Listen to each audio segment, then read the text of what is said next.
തുഞ്ചൻ സ്മാരക ട്രസ്റ്റ് സംഘടിപ്പിക്കുന്ന രാമായണോത്സവത്തിലെ പ്രഭാഷണ പരമ്പരയിലെ രണ്ടാമത്തെ പ്രഭാഷണം രാമായണത്തിലെ സീത. പ്രഭാഷകൻ ഡോക്ടർ ഇ ശ്രീധരൻ, സംസ്കൃത പണ്ഡിതനും മറത്തുകളി എന്ന അനുഷ്ഠാന കലയെക്കുറിച്ച് ആധികാരികമായ ഗ്രന്ഥം രചിച്ചയാളുമാണ്. നമ്മുടെ ക്ഷണം സ്വീകരിച്ച് രാമായണ പ്രഭാഷണത്തിൽ പങ്കെടുക്കാനായി അദ്ദേഹം നേരത്തെ തന്നെ എത്തിച്ചേർന്നിട്ടുണ്ട്. തുഞ്ചൻ സ്മാരക ട്രസ്റ്റിന് വേണ്ടി പ്രഭാഷണം കേൾക്കാനെത്തിയ ഈ സദസ്സിന് വേണ്ടി, തുഞ്ചത്ത് എഴുത്തച്ഛൻ്റെ സ്മരണയ്ക്ക് വേണ്ടി അദ്ദേഹത്തെ സ്നേഹപൂർവ്വം സ്വാഗതം ചെയ്യുന്നു. പ്രഭാഷണത്തിനായി ക്ഷണിക്കും.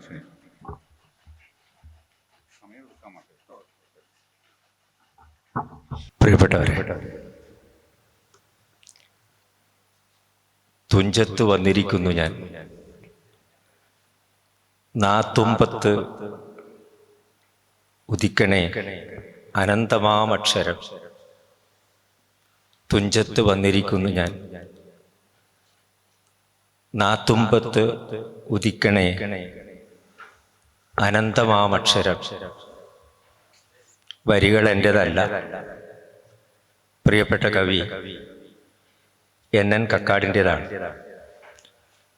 തുഞ്ചത്ത് വന്നപ്പോൾ പ്രിയപ്പെട്ട കവിക്ക് തോന്നിയ ആ വരികളെ ഞാനിവിടെ സ്മരിച്ചു എന്ന് മാത്രം. മലയാളത്തിൻ്റെ പിതാവ്, കൈരളിയുടെ നവോത്ഥാന നായകൻ, സാക്ഷാൽ തുഞ്ചത്ത് എഴുത്തച്ഛൻ്റെ സ്മരണയിലുള്ള ഈ ഭൂമിയിൽ വരുമ്പോൾ അങ്ങനെ അല്ലാതെ പിന്നെ എങ്ങനെ പ്രാർത്ഥിക്കണം? എത്ര വേദികളിൽ പ്രസംഗിച്ചാലും ഇവിടെ വരുമ്പോൾ ഒരു ഭയമുണ്ടാകും. എത്ര ജനസദസ്സിൻ്റെ മുന്നിൽ പറഞ്ഞാലും ഇവിടെ എത്തുമ്പോൾ ഉള്ളൊന്ന് നടുങ്ങും. അത്തരമൊരു നടുക്കവും അത്തരമൊരു പരിഭ്രമവും ഇവിടെയും എനിക്കുണ്ട്. പക്ഷേ എനിക്കൊരു ആശ്വാസമുള്ളത് കുറുപ്പ് സാറിൻ്റെ, ONV കുറുപ്പ് സാറിൻ്റെ വരികളാണ്. തുഞ്ചൻപറമ്പിലെ കാഞ്ഞിരത്തൈമരം പഞ്ചവർണ്ണ കിളിപ്പാട്ടിൻ്റെ പഞ്ചാരയുണ്ട് വളർന്നു. തുഞ്ചൻപറമ്പിലെ കാഞ്ഞിരത്തൈമരം പഞ്ചവർണ്ണ കിളിപ്പാട്ടിൻ്റെ പഞ്ചാരയുണ്ട് വളർന്നു. കുറേ നാൾ കഴിഞ്ഞ് അതിൻ നിലച്ചാർത്തിൻ സിരകളിൽ പായുന്ന കയ്പുനീർ മെല്ലെ മധുര നീരായി പോകും.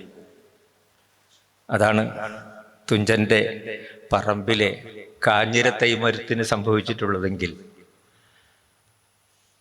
തുഞ്ചൻ്റെ പൈങ്കിളി, നീ എൻ്റെ ദുഃഖങ്ങൾ തൻ പാഴ്പ്പറമ്പിലെ കാഞ്ഞിര വൃക്ഷത്തിൽ ഇരുന്നൊന്നു പാടുമോ? തുഞ്ചൻ്റെ പൈങ്കിളി, നീ എൻ്റെ കാഞ്ഞിരവൃക്ഷത്തിൽ, ആ കാഞ്ഞിരവൃക്ഷം ദുഃഖങ്ങൾ തൻ പാഴ്പ്പറമ്പിലാണ്. ദുഃഖങ്ങൾ തൻ പാഴ്പ്പറമ്പിൽ ഉള്ള ആ കാഞ്ഞിരവൃക്ഷത്തിലൊന്നിരുന്നൊന്ന് പാടുമോ എന്നാണ് ഞാനും പ്രാർത്ഥിക്കുന്നത്. എൻ്റെ ദുഃഖങ്ങളും പരിഭ്രമങ്ങളും സങ്കടങ്ങളും വേദനകളും നൊമ്പരങ്ങളും വേവലാതികളും ഭയവുമെല്ലാം ഈ തുഞ്ചൻപറമ്പിലെ കാഞ്ഞിരമരത്തിന് പരിവർത്തനമുണ്ടാക്കിയതുപോലെ എന്നിലും ഉണ്ടാക്കും എന്ന് ഞാൻ കരുതുകയാണ്. ദ്രാവിഡ കുലജാതയായ മലയാള പെൺകൊടിയെ ആര്യകുലജാതനായ സംസ്കൃത ഭാഷയുമായി പരിണയിപ്പിച്ച കാർമ്മികനാണ് അദ്ദേഹം. അദ്ദേഹം ചെയ്തൊരു കാർമ്മികത്വത്തിൻ്റെ പരിസ്ഫുരണത്തിലാണ് മലയാളത്തിൻ്റെ നവോത്ഥാനം പിറന്നു വീണത്. അതുവരെ ഉണ്ടായിരുന്ന ഒരു പരിപ്രേക്ഷ്യമല്ല എഴുത്തച്ഛൻ്റെ കാലഘട്ടത്തിന് ശേഷം ഇവിടെ ഉണ്ടായത്. ചന്ദ്രനും ഇന്ദ്രനും വരിയിൽ നിന്ന് ഭോഗലാലസതയുടെ ഒരു അന്തരീക്ഷം സൃഷ്ടിച്ച ഉണ്ണുനീലിയുടെയും ഉണ്ണിച്ചിരി ദേവിയുടെയും ഉണ്ണിയാടിയുടെയും മേദിനി വെണ്ണിലാവിൻ്റെയും ആ കാലഘട്ടത്തിൽ നിന്ന് വൈശികി തന്ത്രത്തിൻ്റെയൊക്കെ കാലഘട്ടത്തിൽ നിന്ന്, ചന്ദ്രോത്സവത്തിൻ്റെ കാലഘട്ടത്തിൽ നിന്ന്, ഉണ്ണിയച്ചി ചരിതത്തിൻ്റെ കാലഘട്ടത്തിൽ നിന്ന്, ഉണ്ണിച്ചിരിദേവി ചരിതത്തിൻ്റെ കാലഘട്ടത്തിൽ നിന്ന് മലയാളിയെ ആത്മീയമായ സൗരഭം എന്തെന്ന് പഠിപ്പിച്ചു കൊടുത്തതാണ് അദ്ദേഹം. ആ ദാർശനികതയുടെ വെളിച്ചത്തിലാണ് പുതിയ കേരളം പിറന്നത്. ആരെന്തു പറഞ്ഞാലും മലയാളത്തിൻ്റെ പിതാവ് എഴുത്തച്ഛൻ തന്നെയാണ്. ആ മഹാത്മാവായ ആ നാട്ടെഴുത്തച്ഛനെ, നാവിൽ കനകം കൊണ്ട് ഹരിശ്രീ ഗണപതയെ എന്ന് എഴുതിച്ചു തന്ന ആ നാട്ടെഴുത്തച്ഛനെ മനസ്സിൽ ധ്യാനിച്ചുകൊണ്ടാണ് രാമായണത്തിലെ സീതയെക്കുറിച്ച് ഞാനിവിടെ പറയാൻ പോകുന്നത്. തെറ്റുകളുണ്ടാവാം, കുറ്റങ്ങളുണ്ടാവാം, കുഴപ്പങ്ങളുണ്ടാവാം.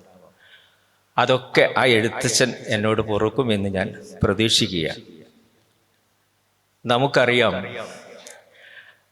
നാം രാമായണത്തിലെ പല കഥാപാത്രങ്ങളെയും പഠിച്ചിട്ടുണ്ട്. പലരും പഠിപ്പിക്കുന്നവരുമാണ്, കഥാപാത്രങ്ങളെക്കുറിച്ച് ചിന്തിച്ചവരുമാണ്. പക്ഷേ സീതയോളം എന്നെ മഥിച്ചൊരു കഥാപാത്രം രാമായണത്തിൽ വേറെയില്ല. ശ്രീകുമാർ സാർ എന്നോട് ചോദിച്ചു, ആരെക്കുറിച്ചാണ് മാഷെ പറയാൻ ഉദ്ദേശിക്കുന്നതെന്ന് ചോദിച്ചപ്പോൾ ഒറ്റ അടിക്ക് പിന്നെ ചിന്തിക്കാൻ നിന്നില്ല, ഞാൻ സീതയെക്കുറിച്ച് പറയാം എന്നാണ് പറഞ്ഞത്. അത് ചിന്താവിഷ്ടയായ സീത എന്ന് പറയുന്ന ആശാന്റെ കൃതി കണ്ടിട്ടൊന്നല്ല,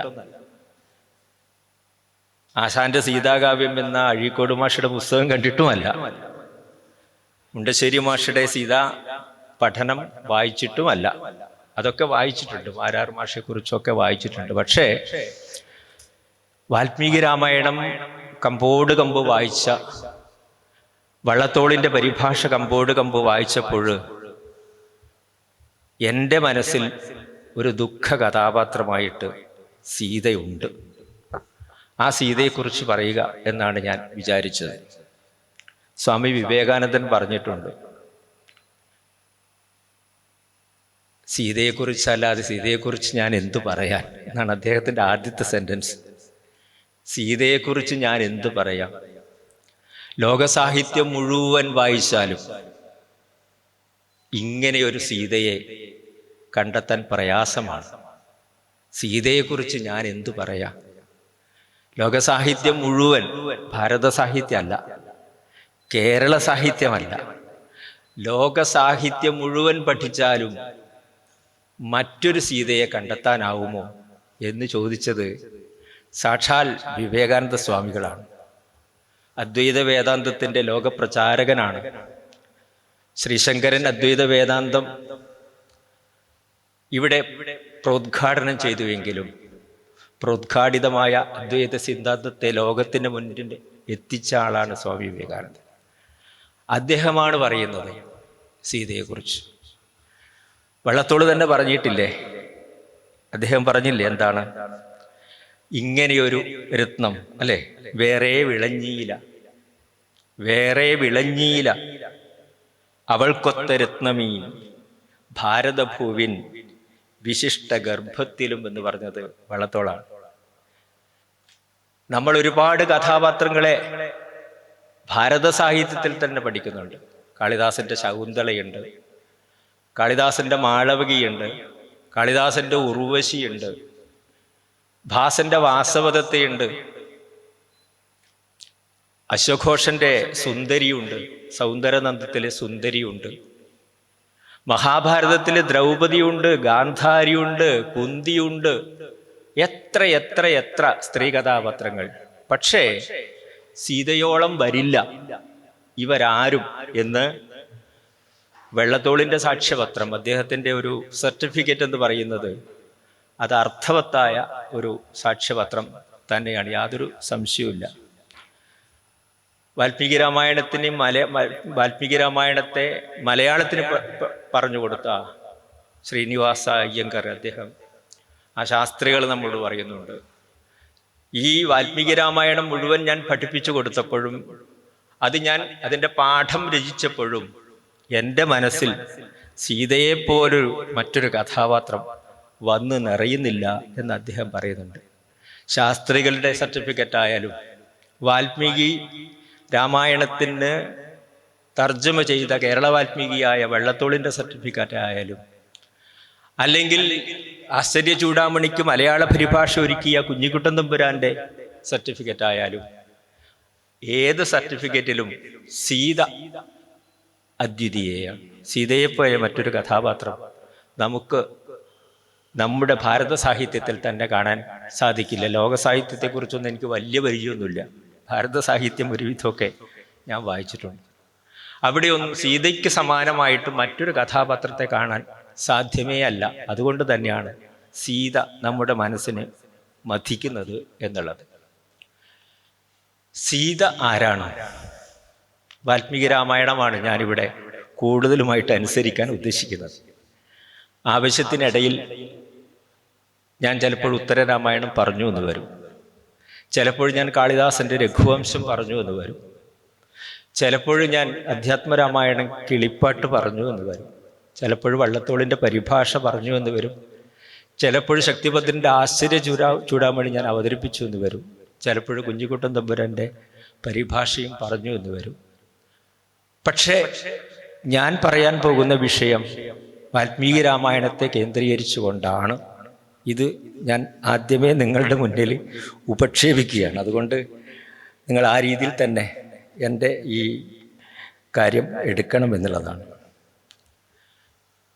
വിശ്വംഭരാ ഭഗവതി ഭവതീം അസൂത രാജാ പ്രജാപതി സമോ ജനകഃ പിതാതേ. ഇത് പറഞ്ഞത് സാക്ഷാൽ ഭവഭൂതിയാണ്.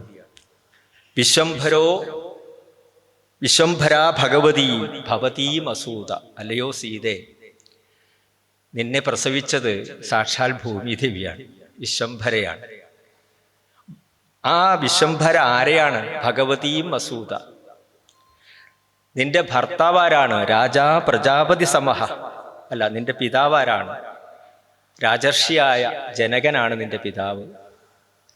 നീ വിവാഹം കഴിച്ചതാരെയാണ്? രാജാക്കന്മാരിലും രാജാവായ സാക്ഷാൽ ഇക്ഷ്വാകു വംശപ്രഭവനായ ശ്രീരാമചന്ദ്രനെയാണ്. ഇത്രയൊക്കെ ആയിട്ടും എൻ്റെ സീതയെ നീ എന്തേ ഇങ്ങനെ കരയേണ്ടി വന്നത്? ഇതല്ലേ നമ്മൾ ചോദിക്കുന്നത്. ഇത്രയൊക്കെ ആയിട്ടും ആരാണ് അച്ഛൻ? ആരാണ് അമ്മ? ആരാണ് ഭർത്താവ്? ഏതാണ് കുടുംബം? കുലം ഏതാണ്? രാമായണത്തിന്റെ കാലഘട്ടത്തിലെ ഏറ്റവും വിശ്വവിഖ്യാതമായ 2 കുലങ്ങളാണ് ജനകന്റെ കുലവും അതുപോലെ ഇക്ഷ്വാകു കുലവും. ഒന്നിനൊന്ന്. അത് നമുക്ക് ആ സ്വയംവര സന്ദർഭത്തിലൊക്കെ മനസ്സിലാവും. ഇത്രയും വിശിഷ്ടമായ ഒരു കുലത്തിൽ പിറന്നിട്ട് പോലും നമ്മളെ കരയിപ്പിക്കുന്നത് എന്തുകൊണ്ട്? അതാണ് ഭവഭൂതി ചോദിക്കുന്നത്. തേഷാം വധൂഹു ത്വമസി. അവരുടെയൊക്കെ ആ രാജാവിൻ്റെ വധുവാണ് നീ. നന്ദിനി പാർത്ഥിവാനാം യേഷാം കുലേഷു സവിതാജ ഗുരുർവയം. ആ കുലത്തിൽ പിറന്നിട്ടും നിനക്ക് എന്തുകൊണ്ട് ഇത് സംഭവിക്കുന്നു എന്ന് ചോദിക്കുമ്പോൾ ഇവിടെ ഭവഭൂതി ചോദിക്കുന്ന ചോദ്യം ഇതാണ്. ഇത്രയും കുലമഹിമയുണ്ടെങ്കിൽ, ഒരു കാലത്ത് ഒരു വ്യക്തിയുടെ വൈയക്തിത്വത്തെക്കുറിച്ചുള്ള മാനദണ്ഡത്തിൽ ഏറ്റവും പ്രധാനം എന്ന് പറയുന്നത് കുലമഹിമ തന്നെയാണ്. ആ കാലം അങ്ങനെയാണ്, ഇന്നത്തെ കാലമല്ല. നിങ്ങൾ ഒരിക്കലും ത്രേതായുഗത്തിലെ ഒരു കഥയെ കലിയുഗത്തിന്റെ മാനദണ്ഡം വെച്ച് അളക്കുമ്പോൾ ശ്രദ്ധിക്കണം, നല്ലപോലെ ശ്രദ്ധിക്കണം. അന്നത്തെ കാലത്ത് കുലമഹിമ വളരെ പ്രധാനമാണ്. ഇത്രയും വലിയ കുലമഹിമയുണ്ടായിട്ടും ആ കുലമഹിമയുള്ള നിനക്കെങ്ങനെ ഇങ്ങനെ പറ്റിയെന്നും ഭവഭൂതി ചോദിക്കുകയാണ്. ഇത് ഒരുപക്ഷെ നമ്മൾ ഇപ്പോഴും ചോദിക്കുകയാണ്. ഇത് തന്നെയാണ് ആശാൻ ചിന്താവിഷ്ടയായ സീതയിലും ചോദിച്ചത് എന്നർത്ഥം. ഇവിടെ സീത ദേവിയാണോ മനുഷ്യ സ്ത്രീയാണോ? വിവാദത്തിനൊന്നല്ല ഞാൻ പോകുന്നത്. രാമായണത്തെ പഠിച്ചവരെല്ലാം ഇത് തൊടുമ്പോൾ പറയും അതിനെക്കുറിച്ച് വിവാദത്തിന് ഞാനില്ല എന്ന് പറയും. അത് പുത്തേഴത്ത് രാമമേനോനായാലും അത് രാമായണ പഠനം നിർവഹിച്ചവരാരായാലും അവരൊക്കെ പറയും ഈ കാര്യത്തിൽ ഞാൻ ഇടപെടാനില്ല എന്ന് പറഞ്ഞിട്ട് അവർ മാറി നിൽക്കുകയാണ്. പക്ഷെ നമുക്കൊന്ന് സ്വതന്ത്രമായി ചിന്തിച്ചൂടെ? വാൽമീകി രാമായണത്തിലെ സീത, എല്ലാവരും പറയുന്നുണ്ട് വാൽമീകി രാമായണത്തിലെ രാമനും സീതയും മനുഷ്യന്മാരാണ്. അധ്യാത്മരാമായണത്തിലെ രാമനും സീതയും ദൈവിക പ്രതിനിധികളാണ്. അങ്ങനെയല്ലേ നമ്മൾ പറയുക? രാമൻ എന്ന് പറഞ്ഞാൽ ദൈവമാണ്. അധ്യാത്മരാമായണത്തിൽ സീത ദേവിയാണ്, സാക്ഷാൽ ഭഗവതിയുടെ പിറവിയാണ്, ലക്ഷ്മി ഭഗവതിയുടെ പിറവിയാണ് എന്നൊക്കെ നമ്മൾ പറയും. എന്നിട്ട് നമ്മൾ മറ്റിടത്ത് നമ്മൾ വാൽമീകി രാമായണത്തെ പരാമർശിക്കുമ്പോൾ പറയും അവിടെ മനുഷ്യപുത്രനാണ് രാമൻ, മനുഷ്യ സ്ത്രീയാണ് സീത എന്ന് പറയും. ഈ പറയുന്ന ആളെ ആരും കുറ്റപ്പെടുത്താനൊന്നും പറ്റില്ല. കാരണം രാമൻ തന്നെ പല പ്രാവശ്യം പറയുന്നു, അഹം മാനുഷം മന്യേ, ഞാൻ മനുഷ്യനാണെന്ന് നിങ്ങൾ മനസ്സിലാക്കണം, ഞാൻ മനുഷ്യനാണെന്ന് നിങ്ങൾ മനസ്സിലാക്കണം എന്ന് രാമൻ തന്നെ പലയിടത്തും പറയും. മനുഷ്യനായൊരു മനുഷ്യന് മാത്രമേ പതിവ്രതയായ സീതയെ പരിത്യജിക്കാൻ കഴിയൂ, അല്ലേ? മനുഷ്യനായൊരു മനുഷ്യൻ അല്ലേ? ആരെയും മനുഷ്യനും ദൈവവും തമ്മിലുള്ള വ്യത്യാസം എന്താ? മനുഷ്യൻ അപൂർണനാണ്, ദൈവം പൂർണ്ണനാണ്. ഓം പൂർണ്ണമതഃ പൂർണ്ണമിദം പൂർണ്ണാത് പൂർണ്ണമുദച്യതേ പൂർണ്ണസ്യ പൂർണ്ണമാദായ പൂർണ്ണമേവ അവശിഷ്യതേ. പൂർണ്ണമാണ് ദൈവം, അപൂർണരാണ് നമ്മളൊക്കെ. നമ്മളിലൊക്കെ കുറ്റവും കുറവുണ്ട്. ഞാൻ എത്ര തെറ്റില്ലാത്തവനാണ്, കുറ്റമില്ലാത്തവനാണ്, ദോഷം ചെയ്യാത്തവനാണ് എന്ന് നിങ്ങൾ എങ്ങനെ നെഞ്ച് തൊട്ട് പറഞ്ഞാലും നിങ്ങളിൽ അറിഞ്ഞോ അറിയാതെയോ തെറ്റ് വരുന്നുണ്ട്. ഈ തെറ്റുകുറ്റങ്ങളൊക്കെ രാമനിലും വന്നിട്ടുണ്ട്. ഈ തെറ്റുകുറ്റങ്ങളൊക്കെ രാമനിലും വന്നിട്ടുണ്ട്, സീതയിലും വന്നിട്ടുണ്ട്. അത് ഒരു അപൂർണതയുടെ ഒരു ചിത്രമാണ്. പൂന്തിങ്കളിൽ പങ്കമണച്ച ധാതാവ് അപൂർണതയ്ക്കേ വിരചിച്ചു വിശ്വം എന്ന് പാടിയത് കണ്ണുനീർത്തുള്ളി എന്ന് പറയുന്ന പുസ്തകം എഴുതിയ സാക്ഷാൽ അല്ലേ ആരാണ്? കണ്ണുനീർത്തുള്ളി എഴുതിയ നാലാപ്പാട്ട് നാരായണ മേനോനാണ്. അദ്ദേഹം പറയാണ്, പൂന്തിങ്കളിൽ പങ്കമണച്ച ധാതാവ്, ഈ ബ്രഹ്മാവ് പൂർണ്ണചന്ദ്രനിൽ കളങ്കം തേച്ചിട്ടുണ്ടെങ്കിൽ അതാണ് ഈ വിശ്വത്തിന്റെ സ്വഭാവം. അപൂർണതയ്ക്കേ വിരചിച്ചു വിശ്വം. മനുഷ്യ സ്വഭാവമാണെങ്കിൽ അവിടെ അപൂർണതയുണ്ട്. ഒരു താമരപ്പൂവിനെ ചെളിയിൽ കൊണ്ട് ജനിപ്പിക്കേണ്ട വല്ല ആവശ്യമുണ്ടോ? ഇത്ര ബ്യൂട്ടിഫുൾ ആണത്. പക്ഷെ അതിൻ്റെ ജന്മം കുലമഹിമ മോശം. ഒരു പനിനീർപ്പൂവ് എത്ര മനോഹരമായൊരു പുഷ്പമാണ്, പക്ഷെ അതിന് മുള്ളു കൊടുക്കേണ്ട ആവശ്യമുണ്ടോ? അതിന് മുള്ളു കൊടുത്തു. ഇതാണ് എനിക്കും നിങ്ങൾക്കും നമുക്കും ഉള്ള ഒരു പ്രശ്നം. നമ്മളിലൊക്കെ ഈ പരിമിതിയുണ്ട്, ഈ അപൂർണതയുണ്ട്. ഈ അപൂർണത മറികടക്കാൻ എന്താണ് വഴി? ഇതാണ് വാൽമീകിയുടെ ചോദ്യം. കോന്വസ്മിൻ സാമ്പ്രതം ലോകേ ഗുണവാൻ കശ്ച വീര്യവാൻ ധർമ്മജ്ഞശ്ച കൃതജ്ഞശ്ച സത്യവാക്യോ ദൃഢവ്രത. ചോദിക്കുന്നത് സാക്ഷാൽ വാൽമീകിയാണ്, നരർഷിയാണ്. ചോദ്യം ചോദിക്കുന്നത് ആരോടാ? ദേവർഷിയായ നാരദനോട്. രണ്ടുപേരും ഋഷിമാരാണ്. നരർഷിയായ വാൽമീകിയാണ്, മനുഷ്യർഷിയായ വാൽമീകിയാണ്. ദേവർഷിയായ നാരദനോട് ചോദിക്കുന്നത് കോന്വസ്മിൻ സാമ്പ്രതം അസ്മിൻ ലോകേ സാമ്പ്രതം കഹ. ആരാണ്? ആരാണ് പുരുഷോത്തമൻ? ആരാണ് സർവജ്ഞൻ? ആരാണ് സർവഗാമി? ആരാണ് പരിപൂർണൻ? എല്ലാം തികഞ്ഞവനാരും? ഈ ചോദ്യം പ്രശ്നം ഉണ്ടാക്കുന്ന ചോദ്യമാണ്. എല്ലാം തികഞ്ഞൊരു മനുഷ്യന് കിട്ടുക എന്ന് പറയുന്നത് അസാധ്യമാണ്. ഞാൻ നേരത്തെ പറഞ്ഞില്ലേ, നിയതികൃത ദയമരഹിതാം ഹ്ലാദീകമയീം അനന്യപരതന്ത്രാം നവരസരുചിരാം നിർമ്മിതി മാദധതി ഭാരതി കവേർ ജയതി എന്ന് പാടിയത് മമ്മടെ ഭട്ടനാണ്. നിയതിയുടെ നിയമം അതാണ്. നിയതി നമ്മളിലൊക്കെ നിയമിക്കുകയാണ്. അതാണ് നിയതി എന്ന വാക്ക് വരുന്നത്. നിയമിക്കപ്പെടുന്നു നമ്മളിലൊക്കെ. ഞാൻ ശ്രീധരൻ, നീ ഇങ്ങനെയൊക്കെ ആയിരിക്കണം. നിയതി ഈ പനിനീർ പൂവിൽ നിയമിക്കുകയാണ്, ഈ താമരപ്പൂവിൽ നിയമിക്കുകയാണ്. ഈ പ്രപഞ്ചത്തിലുള്ള സകല വസ്തുക്കളിലും ഇതിങ്ങനെ ആയിരിക്കണം എന്ന് നിയമിക്കും. നമ്മളതിനെ തലയിലെഴുത്ത് എന്നൊക്കെ പറയും. പണ്ടൊരു നാടകത്തിൽ പറഞ്ഞു, തലയിലെഴുത്ത് ക്രോപ്പ് ചെയ്താൽ പോകുമോ? തലയിലെഴുത്ത് ക്രോപ്പ് ചെയ്താലൊന്നും പോകില്ല. തലയിലെഴുത്ത് അനുഭവിക്കുക തന്നെ വേണം. അപ്പൊ ഇതാണ് വിധി എന്നൊക്കെ പറയുന്നത്. ലീല എഴുതിയപ്പോൾ അവിടെ ഒരു വിധിയെ കൊണ്ടുവരുന്നുണ്ട് കുമാരനാശാൻ. ഒരുപാട് ആക്ഷേപം വന്നതാണ് പിന്നീട് ആ ലീലയെക്കുറിച്ച്. അവിടുത്തെ ആശാന്റെ ആ പരാമർശത്തെക്കുറിച്ച് ഒരുപാട് ആക്ഷേപം വന്നതാണ്. അപ്പൊ നിയതി എന്ന് പറഞ്ഞാൽ അതാണ്, നിയമിക്കപ്പെടുന്നതാണ്. ആ നിയമിക്കപ്പെടുമ്പോൾ ഒരു ഫുൾ ക്രെഡിറ്റ് കൊടുക്കില്ല, എന്തെങ്കിലും. അവിടെയാണ് നൈഷധം എഴുതിയ ശ്രീഹർഷൻ ദമയന്തിയെയും നളനെയും സൃഷ്ടിക്കുമ്പോൾ ഇതൊരു പരിപൂർണനായ കഥാപാത്രമാക്കി നളനെ സൃഷ്ടിക്കുവാനാവുമോ എന്ന് ചോദിച്ചപ്പോൾ അദ്ദേഹം വിഷമിക്കുന്നുണ്ട്. ദമയന്തിയെയും അങ്ങനെ സൃഷ്ടിക്കുവാൻ സാധ്യമല്ല എന്ന് പറഞ്ഞാൽ, മനുഷ്യ ജീവാത്മാക്കളെ സംബന്ധിച്ചിടത്തോളം അവരൊക്കെ ഈ അപൂർണതയ്ക്ക് വശംവദരാണ്. കാരണം അവരിലൊക്കെ ഈ മായ എന്ന് പറയുന്ന ഒരു ബന്ധമുണ്ട്.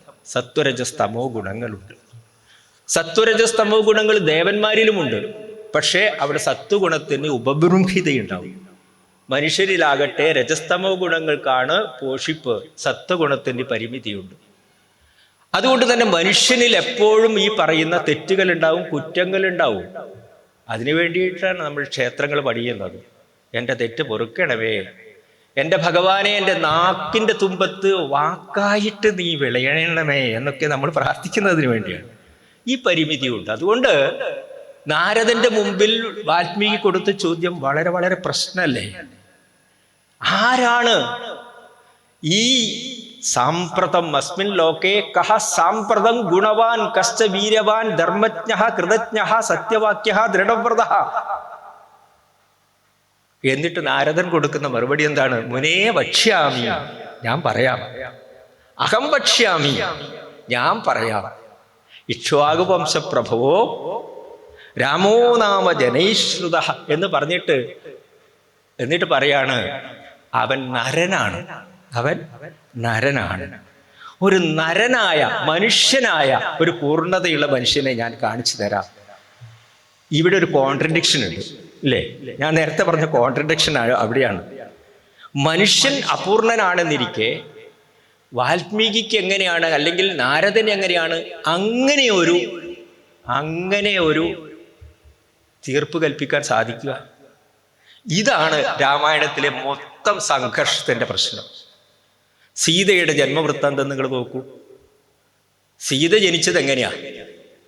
സീത ജനിച്ചത് ഭൂമിയിൽ നിന്നാണെന്നാ പറയുന്നത്. ഭൂമിപുത്രി എന്നാണ് പറയുന്നത്.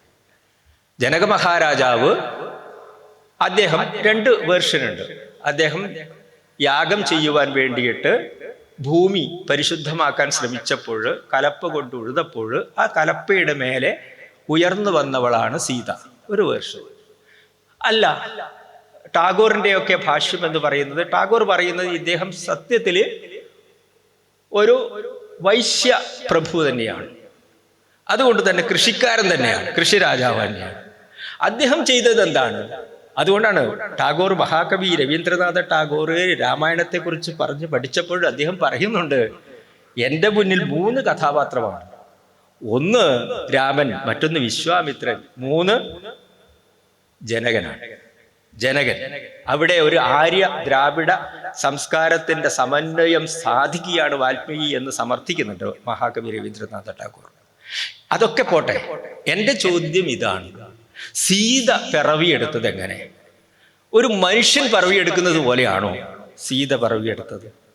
സീത ഭൂമിയിൽ നിന്ന് ആർക്കെങ്കിലും അങ്ങനെ ജനിക്കാൻ പറ്റുമോ? വൃക്ഷലതാദികളല്ലേ, അതിൻ്റെ പേരാണ് ഉദ്ഭിത്ത്.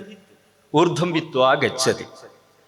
ആ രീതിയിലാണോ സീത? അങ്ങനെ സീതയ്ക്ക് ജനിക്കാൻ പറ്റുമോ? അപ്പൊ നിങ്ങൾ പറയും അതൊരു ദിവ്യ അതന്നെ ഞാൻ പറയുന്നത്.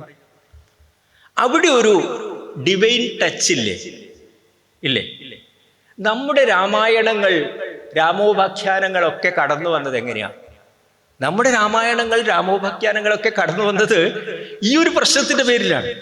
ദേവീ ഭാഗവതത്തിൽ രാമായണം പറയുന്നുണ്ട്, നമ്മുടെ പുരാണങ്ങളിലൊക്കെ രാമായണം പറയുന്നുണ്ട്. അദ്ഭുത രാമായണത്തിലും ആനന്ദരാമായണത്തിലും സാക്ഷാൽ അഗസ്ത്യ രാമായണത്തിലും കമ്പരാമായണത്തിലും ഒക്കെ രാമായണം കടന്നു വരുന്നുണ്ട്. ഇവിടെയൊക്കെയുള്ള ഒരു പ്രശ്നം എന്താണ്? ഇവിടെയാണ് എല്ലാവരും കൺഫ്യൂസ്ഡ് ആവുന്നത്.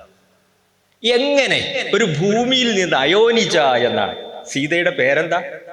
അയോനിജ, യോനിയിൽ നിന്ന് ജനിക്കാത്തവൾ. നമ്മളൊക്കെ ജനിച്ചത് അമ്മയുടെ യോനിയിൽ നിന്നാണ്, അല്ലേ?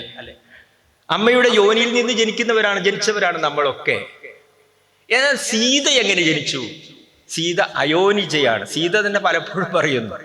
പ്രശ്നമുണ്ടായത് അങ്ങനെയല്ലേ?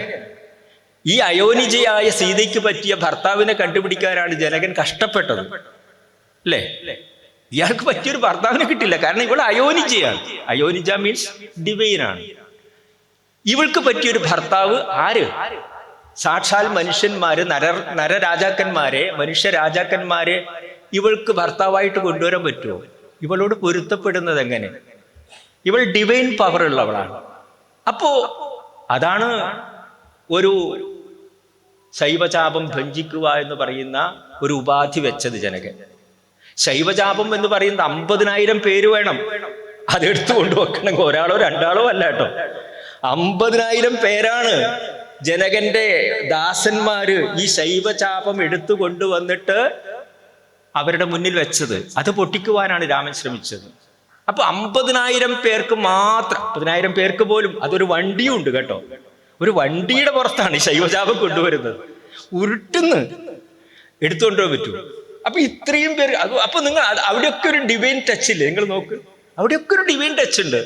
ആ ശൈവചാപമാണ് ആര് പൊട്ടിക്കുന്നത്? രാമൻ പൊട്ടിക്കുന്നത്. അവിടെ മനുഷ്യൻ മാറുകയാണ്.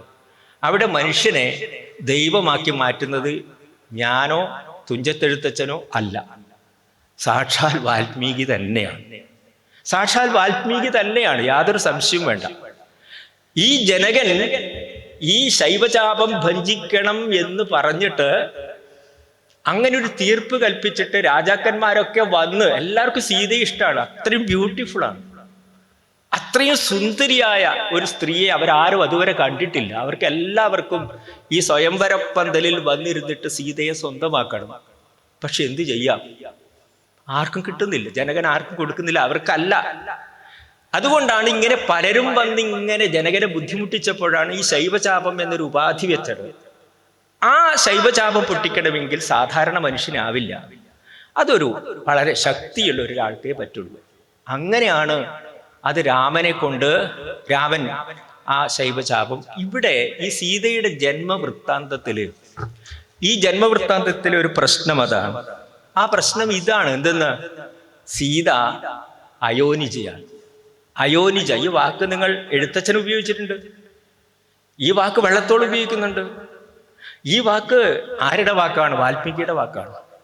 അപ്പൊ യോനിയിൽ നിന്ന് ജനിക്കാത്തവളാണ്, അമ്മയുടെ യോനിയിൽ നിന്ന് ജനിക്കാത്തവളാണ്. മീൻസ് അവളൊരു ഹ്യൂമൻ ബീയിങ് അല്ല, ഒരു മനുഷ്യ സ്ത്രീ അല്ല, അവളൊരു ദിവ്യ സ്ത്രീയാണ്.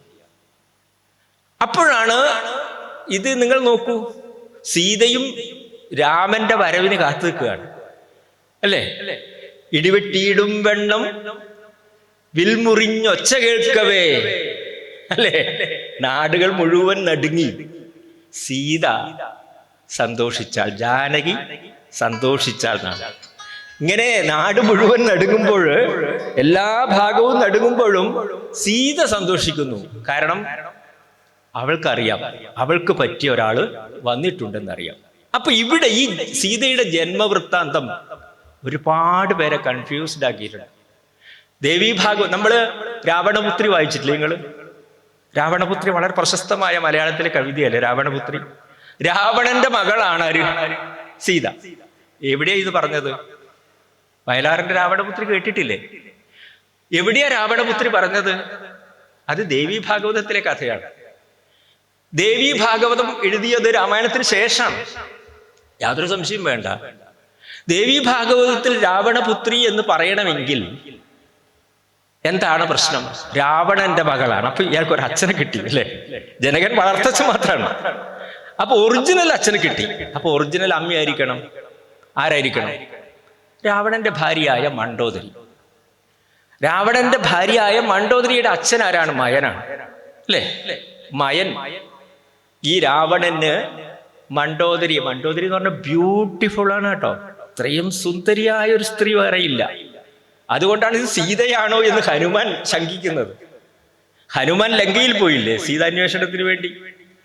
രാവണനാണ് ഈ സീതയെ കട്ടുകൊണ്ടുപോയത് എന്ന് പക്ഷിയുടെ വാക്ക് കേട്ടു. അപ്പൊ അവിടത്തേക്കാണ് പോകേണ്ടതെന്നറിഞ്ഞു.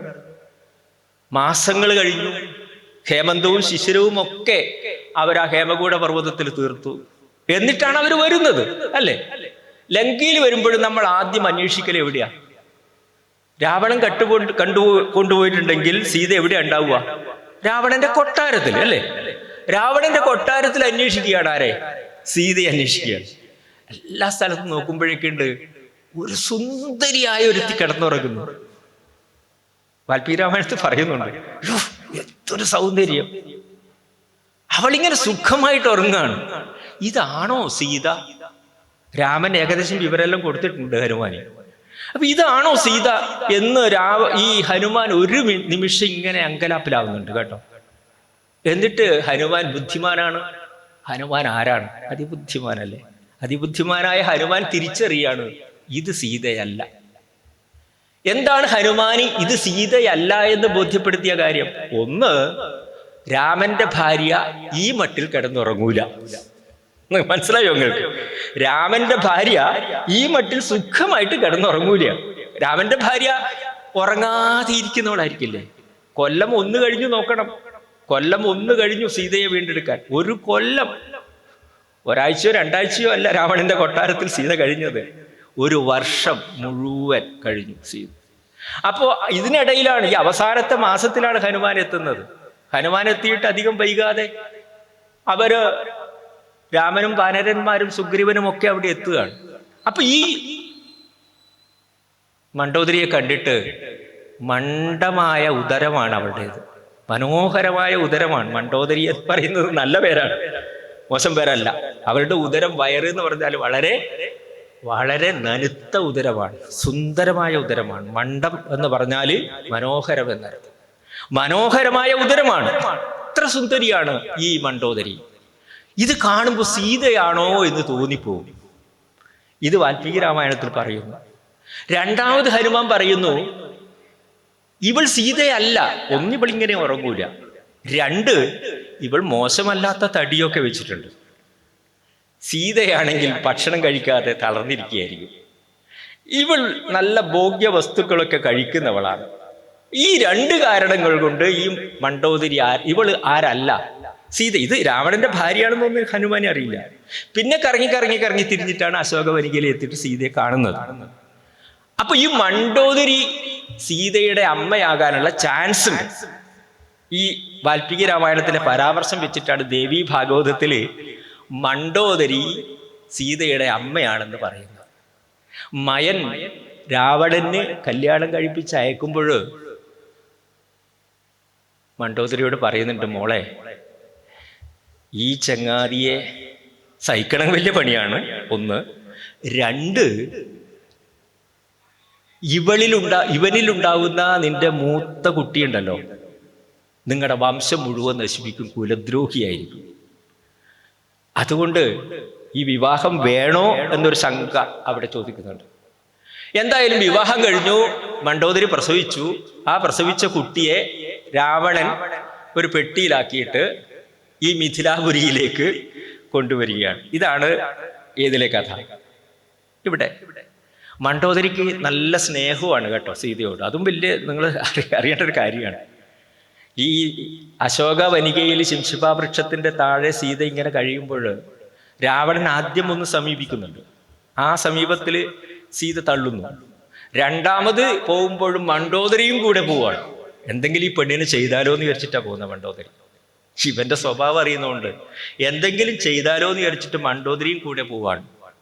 അവിടെ പോയിട്ട് സീതയെ പ്രലോഭിപ്പിച്ചപ്പോഴൊക്കെ സീത പറഞ്ഞു, ഇല്ല, എൻ്റെ മനസ്സ് രാമനിലാണ്, നിങ്ങൾ എന്ത് വിചാരിച്ചാലും നടക്കില്ല എന്ന് ആ ക്ഷീണത്തിലും സീത പറയുന്നുണ്ട്. അപ്പോഴും മണ്ഡോദരി പറയുന്നത് എന്താണെന്നറിയോ?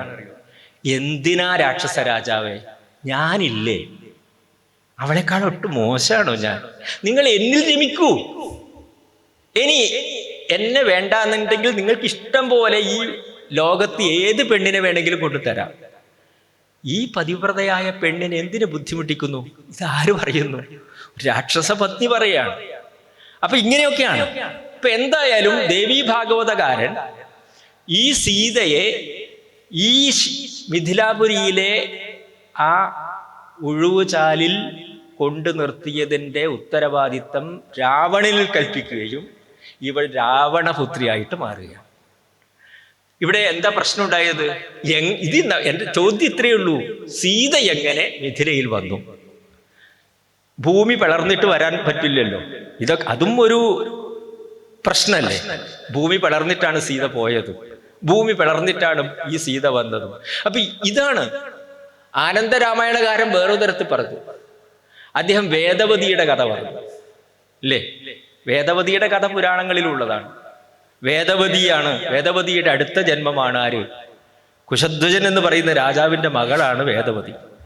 കുശധ്വജൻ ധർമ്മിഷ്ഠനായ രാജാവായിരുന്നു.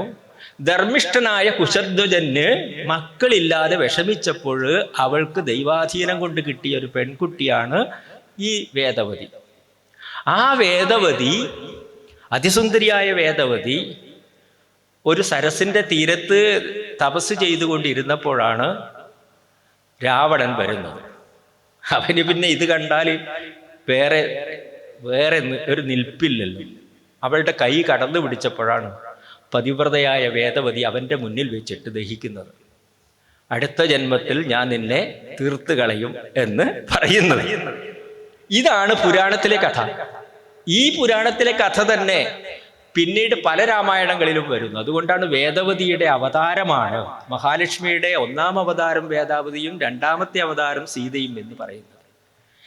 ഇതൊക്കെ ഇങ്ങനെ ചിന്തിക്കാൻ മറ്റ് രാമായണങ്ങളെ പ്രേരിപ്പിച്ചത് എന്തുകൊണ്ടാണ്? പ്രേരിപ്പിച്ചത് വാൽമീകി പറയാതെ പോയ ആ ഒരു ചോദ്യമാണ്. എങ്ങനെ സീത മിഥിലാപുരിയിലെ ഈ ഉഴുവുചാലിൽ വന്നു? എങ്ങനെ ഇവൾ അയോനിജയായി? അയോനിജയാവില്ല. ഇവൾ മനുഷ്യ സ്ത്രീയാണെങ്കിൽ ഇവൾ അയോനിജയാവില്ല. ഇവൾക്കൊരമ്മയുണ്ടാവണം. ഇവളുടെ അമ്മ ഭൂമിദേവി എന്ന് പറയുന്നത് ഒരു സങ്കല്പല്ലേ? ഭൂമിദേവി എന്ന് പറയുന്നത് അല്ലേ? വാൽമീകി രാമായണത്തിൽ അവസാനം സീത വിളിക്കുന്നുണ്ട്, മാധവീ മാധവീ വിവരം ദദ, എനിക്കൊരു ദ്വാരമുണ്ടാക്കി തരൂ, ഞാൻ അതിൽ മറയട്ടെ. അന്തർധാനം ചെയ്യുന്ന രംഗത്ത് പറയുന്നുണ്ട് മാധവി. മാധവന്റെ ഭാര്യയാണ് മാധവി. മാധവൻ മഹാവിഷ്ണുവാണ്. മാധവന്റെ ഭാര്യയാണ് മഹാവിഷ്ണു. ആ മഹാവിഷ്ണുവിന്റെ ഭാര്യ സത്യത്തിൽ ആരാണ്? ഭൂമിദേവി എന്ന് നമ്മൾ വ്യാഖ്യാനിക്കുന്നു. എന്തോ അപ്പൊ ഇവിടെ ഞാൻ പറഞ്ഞു തീർക്കാൻ ഉദ്ദേശിക്കുന്ന ഇത്രയാണ്. വാൽമീകി രാമായണത്തിലെ സീതയ്ക്ക് ആ ഡിവൈൻ ബാക്ക്ഗ്രൗണ്ട് ഉണ്ട്, യാതൊരു സംശയവും വേണ്ട. സീതയുടെ അന്തർധാനത്തിലും അത് നമ്മൾ കാണുന്നു, അല്ലേ? സീതയുടെ അന്തർധാനത്തിലും ഇതുപോലെ ഒരു ഭൂമി പിളർന്നു പോകണമെങ്കിൽ അതൊരു മിസ്റ്റിക് അല്ലേ? ഒരു മിസ്റ്റിക് കോൺസെപ്റ്റ് അല്ലേ അത്? അതൊരു ഡയറക്റ്റ് കോൺസെപ്റ്റ് ആണോ? അതൊരു ലൈവ്ലി കോൺസെപ്റ്റ് ആണോ? അല്ലല്ലോ. ഇങ്ങനെ ഒരു ഭൂമി പിളർന്നിട്ട് ഒരാൾ പോകണമെങ്കിൽ ഭൂമിദേവി പ്രത്യക്ഷപ്പെടുന്നു. ഇത് കണ്ടിട്ട് ചില ആൾക്കാർ പറഞ്ഞു, പ്രൊഫസർ യാക്കോബിയെ പോലെയുള്ള ആൾക്കാർ പറഞ്ഞു, വാൽമീകിക്ക് ഇങ്ങനെയൊന്നും ഉദ്ദേശം ഉണ്ടായിട്ടില്ല കേട്ടോ. ബാലകാണ്ഡവും ഉത്തരകാണ്ഡവും വാൽമീകിയുടേതല്ല. ഒറ്റ തീർപ്പങ്ങ് കൽപ്പിച്ചു. ബാലകാണ്ഡത്തിലാണല്ലോ സീതയുടെ ജന്മം, ഉത്തരകാണ്ഡത്തിലല്ലല്ലോ സീതയുടെ അന്തർധാനം. അതുകൊണ്ട് ബാലകാണ്ഡവും ഉത്തരകാണ്ഡവും വാൽമീകിയുടേതല്ല എന്ന് പറഞ്ഞ് തീർപ്പ് കൽപ്പിച്ചു. യാക്കോബിയെ പോലെ, മാക്ഡൊണൽഡിനെ പോലെ, മാക്സ് മുള്ളറെ പോലെയുള്ള പാശ്ചാത്യർ മുഴുവൻ. ഇത് കേട്ട് നമ്മളെ കുറെ വ്യാഖ്യാതാക്കളും അതിൻ്റെ പിന്നാലെ പോയി. അപ്പോൾ ക്വസ്റ്റ്യൻ വീണ്ടും എന്താണ് ക്വസ്റ്റ്യൻ? അങ്ങനെയാണെങ്കിൽ ഉത്തരകാണ്ഡത്തിന്റെ അവസാനത്ത് ബ്രഹ്മാവ് പ്രത്യക്ഷപ്പെടുന്നതോ? അയോധ്യാകാന്ഡത്തിൽ പലയിടത്തും രാമൻ അവതാര പുരുഷനാണെന്ന് പറയുന്നതോ? സീത മഹാലക്ഷ്മിയുടെ അവതാരമാണെന്ന് പറയുന്നതോ? അപ്പോ കുറെ ആൾക്കാർ പറഞ്ഞു അതൊക്കെ പ്രക്ഷിപ്തങ്ങളാണ്, നിങ്ങൾ അതൊക്കെ അവോയ്ഡ് ചെയ്യണം, അതൊന്നും നിങ്ങൾ സ്വീകരിക്കരുത്, അതൊക്കെ പ്രക്ഷിപ്തമാണ്. അപ്പോൾ വീണ്ടും ക്വസ്റ്റ്യൻ, അങ്ങനെയാണെങ്കിൽ വാനരന്മാർക്ക് എങ്ങനെ ഇങ്ങനെയൊക്കെ കഴിയുന്നത്? ഒരു സമുദ്രം ചാടിക്കിടക്കാൻ ഒരു കുരങ്ങിന് കഴിയോ? ആ കുരങ്ങിന് ഡിവൈൻ പവർ ഇല്ലാതെ ഒരു കുരങ്ങിന് കഴിയോ? നിങ്ങൾ ആലോചിച്ച് നോക്ക്. ഒരു കുരങ്ങൻ സമുദ്രം എന്ന് പറയുന്ന ആ ഇന്ത്യൻ മഹാസമുദ്രത്തിന്റെ ഇക്കരയിൽ നിന്ന്, രാമേശ്വരത്തിൽ നിന്ന് അങ്ങ് ലങ്കാലക്ഷ്മി കാവൽ നിൽക്കുന്ന ലങ്കയിലേക്ക് കടക്കാൻ, ഒറ്റച്ചാട്ടത്തിന് കടക്കാൻ എങ്ങനെ സാധിക്കും? ചോദ്യമല്ലേ? അപ്പോ തീർച്ചയായിട്ടും വാൽമീകി അഥവാ നാരദന്റെ സഹായത്തോടുകൂടി ചമ്പൂരാമായണം എന്ന് പറയുന്ന വളരെ നമുക്കറിയാലോ, പുനന്നമ്പൂതിരിയുടെ ഒരു പുസ്തകമുണ്ട്. അവിടെ അദ്ദേഹം പറയുന്നു ഇതിന് ഹെൽപ്പ് കൊടുത്തത് ബ്രഹ്മാവാണ്. ബ്രഹ്മാവിന്റെ മകനാണ് നാരദൻ. ബ്രഹ്മാവിന്റെ മകനാണ് നാരദൻ. അപ്പോ ഇങ്ങനെ ഈ പുരുഷനെ, ഈ മനുഷ്യനെ ഒരു പൂർണ്ണനാക്കാൻ വേണ്ടിയിട്ട് വാൽമീകി ശ്രമിച്ചപ്പോഴൊക്കെ അവിടെ ഒരു പൂർണ്ണനായ ഒരു ദൈവത്തിന്റെ ചിത്രം ഈ വാൽമീകി രാമായണത്തിൽ തന്നെ വരികയാണ്. പിന്നെ എന്തേ വാൽമീകി രാമായണം മനുഷ്യകഥാനുഗായിയാണ് എന്ന് ആശം പറഞ്ഞത്? കൃതികൾ മനുഷ്യകഥാനുഗായികൾ, എല്ലാ കൃതികളും മനുഷ്യന്റെ കഥയെ അനുഗാനം ചെയ്യുന്നവയാണ് എന്നെങ്ങനെ പറഞ്ഞു? മനുഷ്യന്റെ കഥയെ അനുഗാനം ചെയ്യുന്നതാണ് വാൽമീകിയുടെ രാമായണം, വ്യാസന്റെ മഹാഭാരതം, ഭോജരാജന്റെ ഉത്തരരാമായണം, കാളിദാസന്റെ നമ്മുടെ ശാകുന്തളം, അഭിജ്ഞാന ശാകുന്തളം, മാളവികാഗ്നിമിത്രമൊക്കെ മനുഷ്യകഥയെ അനുഗാനം ചെയ്യുന്നതാണ് എന്ന് പിന്നെങ്ങനെ പറഞ്ഞു? പക്ഷേ ഈ വാൽമീകി രാമായണത്തിൽ ആദ്യന്തം നിറഞ്ഞു നിൽക്കുന്നത് രാമൻ എന്നൊരു മനുഷ്യനാണ്, സീത എന്നൊരു മനുഷ്യ സ്ത്രീയാണ്. ഞാൻ തന്നെ രണ്ടും പറയുന്നു അല്ലേ? ജനനവും ഒരു ഡിവൈൻ, മരണവും ഒരു ഡിവൈൻ. രാമൻ്റെതും അങ്ങനെയല്ലേ? രാമൻ പായസം കുടിച്ചിട്ട് ആരെങ്കിലും ഗർഭിണിയാവുമോ? നാട്ടില് നല്ല രസമുണ്ടല്ലോ അല്ലേ? പുത്രകാമേഷ്ടി യാഗം നടന്ന് അതിൽ ഒരു അഗ്നിപുരുഷൻ എഴുന്നേറ്റ് നിന്നിട്ട് ആ കയ്യിലൊരു പാത്രവുമായിട്ട് വന്ന് നിന്റെ ഭാര്യമാരെ കുടിപ്പിക്കൂ എന്ന് ദശരഥനോട് പറഞ്ഞപ്പോൾ ദശരഥൻ ഇഷ്ടം കൊണ്ട് പകുതി കൈകൈക്ക് കൊടുത്ത് ബാക്കി പകുതി എടുത്തിട്ട് സുമിത്രയ്ക്കും കൗസല്യക്കും കൊടുത്തിട്ട് ബാക്കി പകുതി വീണ്ടും ആർക്കെന്നെ കൊടുത്തു? കൈകൈക്ക് കൊടുത്തു. കൈകൈക്ക് ഇങ്ങനെ 2 കഷ്ണം കിട്ടിയത് കൊണ്ടാണ് ശത്രുഘ്നനും ഭരതനും ഉണ്ടായതത്രേ.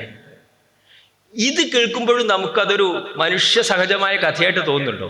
ഇല്ലല്ലോ. അവിടെയും ഈ ദൈവിക ശക്തിയുടെ ഒരു പ്രസരം നമ്മൾ കാണുന്നതാണ്. ഇങ്ങനെ ഈ കഥയിൽ ട്വിസ്റ്റ് ഉണ്ടാക്കിയാണ് വാൽമീകി. പലയിടത്തും ദൈവങ്ങളെ ഇങ്ങനെ കൊണ്ടുവരുന്നുണ്ട്. ഏറ്റവും രസകരമായ കാര്യം എവിടെയാണെന്ന് പറയുക? ഏറ്റവും രസകരമായ കാര്യം യുദ്ധകാണ്ഡത്തിന്റെ അവസാനം നിങ്ങൾ ശ്രദ്ധിക്കണം. എഴുത്തച്ഛൻ കുറെയൊക്കെ മിണ്ടാതിരുന്നിട്ടുണ്ട് കേട്ടോ. എഴുത്തച്ഛന് ഈ രാമനെ അദ്ദേഹം ഫസ്റ്റിൽ തന്നെ ലൈസൻസ് കൊടുത്തു. രാമ അല്ലെ, സകല സുഖകുല വിമല തിലകിതകളെ വരെ സാരസ്യ പീയൂഷ സാര സർവസ്വമേ കഥയ മമ കഥകളതി സാദരം കാകുൽസ്ഥലീലകൾ കേട്ടാൽ പതിവരാ. സകല സുഖകുല വിമല തിലകിതകളെ വരെ എൻ്റെ കിളി കഥയ മമ കഥകൾ അതിസാദരം കഥയ. എന്നോട് ഈ കഥകൾ പറയാ. ആരുടെ കഥകൾ? കാകുൽസ്ഥലീലകൾ, കാകുൽസ്ഥനായ രാമന്റെ ലീലകൾ പറയുക എന്ന് പറഞ്ഞിട്ട് പിന്നീട് അദ്ദേഹം രാമനെ കുറിച്ച് പറയുമ്പോൾ രാമ ജഗദഭിരാമ ഓഹ് നിർത്തൂല. പിന്നെ എഴുത്തച്ഛൻ അങ്ങനെയാണ് പറയാൻ തുടങ്ങിയ പിന്നെ ശരണം വിളി പോലെയാണ്. അയ്യപ്പന്മാർ മലക്ക് പോകും പോലെയുള്ള ഒരു ശരണം വിളിയാണ് രാമനെ പൂർണ്ണമായിട്ടൊരു ദൈവമായിട്ട് അവതരിപ്പിക്കുകയാണ്. എന്നാൽ വാൽമീകിക്ക് ആ ടെക്നിക്കില്ല.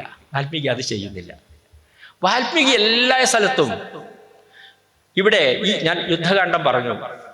യുദ്ധകാണ്ഡം എപ്പോഴാണ് നിർത്തേണ്ടത് വെച്ച് പറയും. ഞാൻ വേണമെങ്കിൽ അങ്ങോട്ടും പറയും കേട്ടോ. യുദ്ധകാണ്ഡത്തിന്റെ അവസാനം നിങ്ങൾ അറിയില്ലേ? യുദ്ധകാണ്ഡം എല്ലാവർക്കും ഓർമ്മയുണ്ടാവും. യുദ്ധകാണ്ഡത്തിൽ അവസാനിക്കുന്നതാണ് യാക്കോബി പറഞ്ഞത്. യാക്കോബിയുടെ വർത്തമാനം അവിടെ തെറ്റി. കാരണം യുദ്ധകാണ്ഡത്തിന്റെ അവസാനത്ത് ബ്രഹ്മാവ് പ്രത്യക്ഷപ്പെടുന്നത്. എവിടെയാണ് യുദ്ധകാണ്ഡം അവസാനിക്കുന്നത്? രാമരാവണ യുദ്ധം കഴിഞ്ഞു, രാവണനെ വധിച്ചു അല്ലേ? രാവണനെ വധിച്ചതിന് ശേഷം രാമൻ വിഭീഷണനെ ലങ്കയുടെ രാജാവാക്കി. എല്ലാം പെർഫെക്റ്റായി, ആ ഭാഗം പെർഫെക്റ്റായി. അതിനുശേഷമാണ് സീതയെക്കുറിച്ച് ആലോചിക്കുന്നത് രാമൻ. സീതയെക്കുറിച്ച് ആലോചിക്കുന്നത്. പക്ഷെ അപ്പോഴൊക്കെ വളരെ ടെൻസ്ഡായ ഒരാളുണ്ട്, ഹനുമാൻ. എന്തേ ദേവിയെ കൊണ്ടുവരാൻ എന്നോട് പറയാത്തത് എന്ന് ഹനുമാൻ വെമ്പുന്നുണ്ട്. ഒടുവിൽ ചോദിക്കുന്നു, ഞാൻ കൊണ്ടുവരട്ടെ എന്ന് പറഞ്ഞിട്ട് സീതയെ കൊണ്ടുവരികയാണ്. ആര്? ഹനുമാൻ കൊണ്ടുവന്നിട്ട് രാക്ഷസന്മാരുടെയും വാനരന്മാരുടെയും സമൂഹത്തിൽ വെച്ചിട്ട് സീതയെ കൊണ്ടുവരുന്ന രംഗം അത് വളരെ പ്രധാനമാണ്, നമ്മൾ ശ്രദ്ധിക്കേണ്ട ഒരു. അവിടെ വാൽമീകി പറയുന്നുണ്ട്, പരുഷനായിട്ടാണ് ശ്രീരാമൻ കാണപ്പെട്ടത്, സീതയോട് പരുഷമായിട്ടാണ്. എന്താണ് കാരണം? ഈ ഒരു വർഷക്കാലം രാമൻ, ആരാ രാമൻ? ഒറ്റ പെണ്ണിനെ പോലും വിടാത്തവൻ. അവന്റെ മടിയിലിരുന്നിട്ടാണ് ഈ സീത വന്നതെന്ന് ജടായു പറഞ്ഞിട്ടുണ്ട്. അവന്റെ മടിയിലിരുന്നിട്ടാണ് ഈ സീത വന്നതെന്ന് ജടായു പറഞ്ഞിട്ടുണ്ട്. ആ സീത ഈ രാവണന്റെ മുന്നിൽ എങ്ങനെ പിടിച്ചു നിൽക്കും? രാമനി അവിടെ കൺഫ്യൂസ്ഡ് ആയിരുന്നു. എന്തുകൊണ്ടത്? മനുഷ്യനായ രാമനായതുകൊണ്ടാണ്. മനുഷ്യനായ രാമനായതുകൊണ്ടാണ്.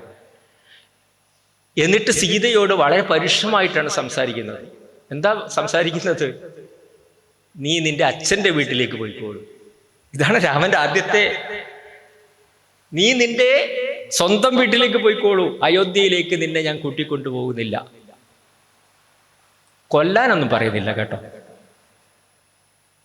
നീ അഗ്നിയിൽ ചാടുന്നൊന്നും പറയുന്നില്ല രാമൻ. രാമനെ അങ്ങനെയൊന്നും കുറ്റപ്പെടുത്തരുത്. നീ നിന്റെ അച്ഛന്റെ വീട്ടിലേക്ക് പോകൂ.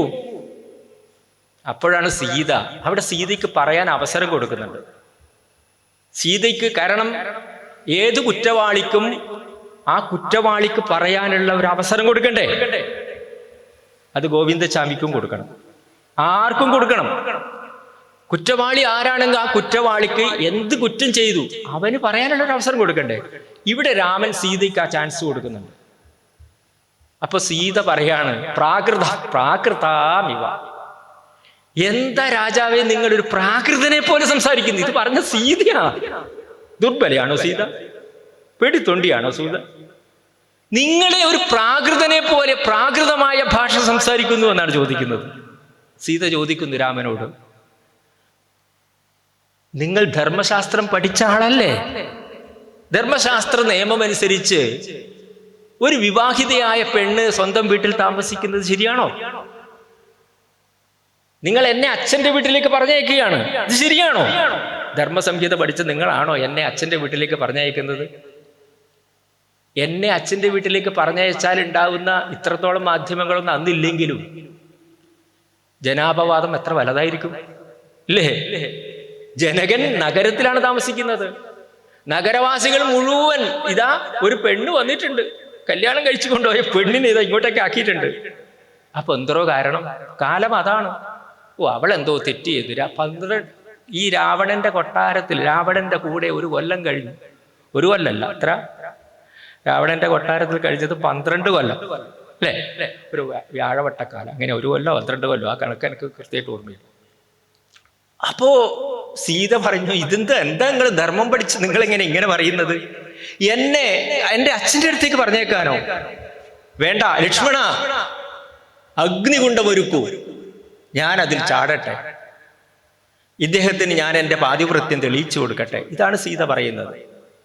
പക്ഷെ ലക്ഷ്മണൻ കൂട്ടാക്കുന്നില്ല. ഏട്ടാ, അയാൾ എത്ര നല്ലൊരു മനുഷ്യനാണെന്നറിയോ? ലക്ഷ്മണൻ കൂട്ടാക്കുന്നില്ല.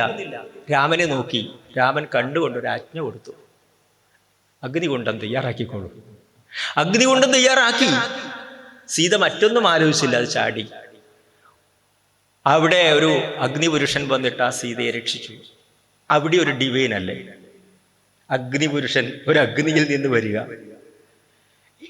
അങ്ങനെ വന്നപ്പോൾ അഗ്നിപുരുഷൻ പറഞ്ഞു, സീത പതിവ്രതയാണ്, പരിശുദ്ധയാണ്, അവൾക്കൊരു തെറ്റുമില്ല, കുറ്റമില്ല, അവൾ വളരെ വളരെ വളരെ നിർമ്മലയാണ്. രാമൻ സ്വീകരിക്കുന്നില്ല കേട്ടോ. രാമൻ സ്വീകരിക്കുന്നില്ല. ഇല്ല, ഇവിടെയും കൊണ്ട് ഞാൻ അയോധ്യയിലേക്ക് പോയാൽ അവിടെ ജനങ്ങൾ പറയും ഇല്ല. അപ്പോഴാണ് ബ്രഹ്മാവ് പ്രത്യക്ഷപ്പെടുന്നത്. അവിടെ ബ്രഹ്മാവ് പ്രത്യക്ഷപ്പെടുക, വേറെ നിവൃത്തിയില്ല. വാൽമീകിക്ക് പിന്നെ എന്ത് ചെയ്യാൻ കഴിയും? ഈ സന്ദർഭത്തിലെ പരിഹാരം എന്ത്? ബ്രഹ്മാവും ദേവന്മാരും പ്രത്യക്ഷപ്പെട്ടിട്ട് ബ്രഹ്മാവ് ചോദിക്കുന്ന ഒരു ചോദ്യമുണ്ട്. ചോദ്യം ഞാൻ ഇതിൽ ശ്ലോകത്തിൽ എഴുതിയിട്ടുണ്ട്, എല്ലാം ഇങ്ങനെ ഓർമ്മയില്ലാത്തതുകൊണ്ട് ഞാൻ പറയുന്നില്ല. രാമ, സർവജ്ഞനായ രാമ, ഇതാണ് ചോദ്യം. ബ്രഹ്മാവ് ചോദിക്കുന്നത്, സർവജ്ഞനായ സർവവിത്തായ രാമ, ദൈവമായ രാമ, നീ എന്താണ് ചെയ്യുന്നത്? നീ എന്താണ് ഈ സീതയെ സ്വീകരിക്കാത്തത്? പരിശുദ്ധയാണ്, പതിവ്രതയാണ് എന്ന് അഗ്നിശുദ്ധി വരുത്തിയ ഈ കുട്ടിയെ നീ എന്തുകൊണ്ട് സ്വീകരിക്കുന്നില്ല എന്ന് ബ്രഹ്മാവ് ചോദിക്കുമ്പോൾ രാമൻ പറയും, ബ്രഹ്മൻ അഹം മാനുഷം മന്യേ, ഞാൻ മനുഷ്യനാണ്, ഞാൻ വെറും മനുഷ്യനാണ്, എനിക്ക് ഇതെങ്ങനെ അറിയാൻ കഴിയും? അവിടെയാണ് മാനുഷം മന്യേ, ഇത് തന്നെയാണ് കൗസല്യയുടെ അടുത്തും പോയിട്ട് രാമൻ പറഞ്ഞത്, ഞാൻ മനുഷ്യനാണ് എന്ന് പറഞ്ഞത്. പലയിടത്തും രാമൻ ഇതിങ്ങനെ മനുഷ്യനാണെന്ന് പറഞ്ഞുകൊണ്ടിരിക്കേണ്ട ആവശ്യമുണ്ടോ? മനുഷ്യനാണ് എന്ന് വാൽമീകി നമ്മളെ രാമനെ കൊണ്ടും പലയിടത്തും പറയിപ്പിക്കുന്നുണ്ട്. അപ്പോൾ ബ്രഹ്മാവ് പറയുന്നൊരു വാക്യമുണ്ട് കേട്ടോ, നത്വം മാനുഷഃ, നീ മനുഷ്യനല്ല രാമ, നീ സാക്ഷാൽ മഹാവിഷ്ണുവാണ്. ഈ സീത സാക്ഷാൽ മഹാലക്ഷ്മിയാണ്. അപ്പൊ ഇതെന്തൊരു ടെക്നിക്കാണ് നിങ്ങൾ നോക്ക്. ഇവിടെയാണ് നമ്മുടെ ജന്മജന്മാന്തരങ്ങളുടെ ഒരു ഫിലോസഫി നമ്മളിലേക്ക് കടന്നു വരുന്നത്. ഇപ്പൊ ഞാൻ ഇപ്പൊ ഒരു മനുഷ്യനാണ്. എൻ്റെ കഴിഞ്ഞ ജന്മത്തിൽ ഞാൻ എന്തായിരുന്നിട്ടുണ്ടാവും എനിക്കറിയോ? നിങ്ങൾക്ക് ആർക്കും അറിയോ നിങ്ങൾ കഴിഞ്ഞ ജന്മത്തിൽ എന്തായിരുന്നു എന്ന്? ഇല്ല. ഒരു പുതിയ ജന്മം എടുത്താൽ കഴിഞ്ഞ ജന്മം നമുക്ക് തിരിച്ചറിയണം എന്നില്ല. ഇതാണ് പുനർജന്മത്തിന്റെ സ്വഭാവം. നിങ്ങൾ ജനിക്കും, നിങ്ങൾക്ക് മോക്ഷം കിട്ടുന്നത് വരെയും പുനരഭി ജനനം, പുനരഭി മരണം, ജഠരേ ശയനം, അമ്മയുടെ വയറ്റിൽ നിങ്ങൾ പിറന്നുകൊണ്ടേയിരിക്കും നിങ്ങൾക്ക് മോക്ഷം കിട്ടുന്നതും വരെ. അങ്ങനെ നിങ്ങൾ ജനിക്കുന്ന ഓരോ ജന്മത്തിലും നിങ്ങളുടെ പഴയ ജന്മം നിങ്ങൾക്ക് ഓർമ്മ വരുമോ? ഓർമ്മ വരില്ല. പക്ഷേ ആ പവർ നിങ്ങളിലുണ്ട്, ആ പവർ നിങ്ങളുണ്ട്. ഇവിടെ ദൈവിക ജന്മമാണ് ഈ ശ്രീരാമന്റെ മഹാവിഷ്ണുവിന്റെ പൂർവജന്മം. ആ പൂർവജന്മത്തിൽ നിന്ന് മഹാവിഷ്ണു ശ്രീരാമനായിട്ട് വരുമ്പോഴേക്കും, മനുഷ്യനായിട്ട് വരുമ്പോഴേക്കും ഈ ജന്മം അയാൾക്ക് മറക്കുകയാണ്. അവിടെയാണ് ശ്രീരാമൻ മനുഷ്യനാവുന്നത്, അവിടെയാണ് സീത ഒരു മനുഷ്യ സ്ത്രീ ആവുന്നത്. പക്ഷേ ആരെങ്കിലും ഒരാൾ ഓർമ്മിപ്പിക്കണം, നിങ്ങൾ മഹാവിഷ്ണുവാണ്. ഈ ഓർമ്മിപ്പിക്കുവാൻ വാൽമീകി എപ്പോഴും കൊണ്ടുവരുന്നത് ദേവന്മാരെയാണ്. അപ്പൊ ഇവിടെ മണ്ഡൂകപ്ലുതി എന്നാണ് ഇതിനെ പറയാ, തവളച്ചാട്ടം. തവളച്ചാട്ടമാണ് ഇവിടെ വാൽമീകി ചെയ്യുന്നത്. ദൈവത്തിന്റെ കഥ പറഞ്ഞുകൊണ്ടിരിക്കുമ്പോൾ മനുഷ്യനിലേക്കും, മനുഷ്യന്റെ കഥ പറഞ്ഞുകൊണ്ടിരിക്കുമ്പോൾ ദൈവത്തിലേക്കും ചാടുന്ന ഒരു ടെക്നിക്കാണ് അപൂർണനായ രാമനെ പൂർണ്ണനായ ഒരു ദൈവമാക്കി മാറ്റാൻ വേണ്ടി വാൽമീകി ചെയ്തത്. അതുകൊണ്ടാണ് വാൽമീകിയുടെ കവിത മനുഷ്യകഥാനുഗായിയായത്. അവിടെ രാമന് അറിയുന്നില്ല രാമന്റെ ജന്മം, കഴിഞ്ഞ ജന്മം മഹാവിഷ്ണുവാണെന്ന് രാമൻ അറിയാതെ പോകുന്നു.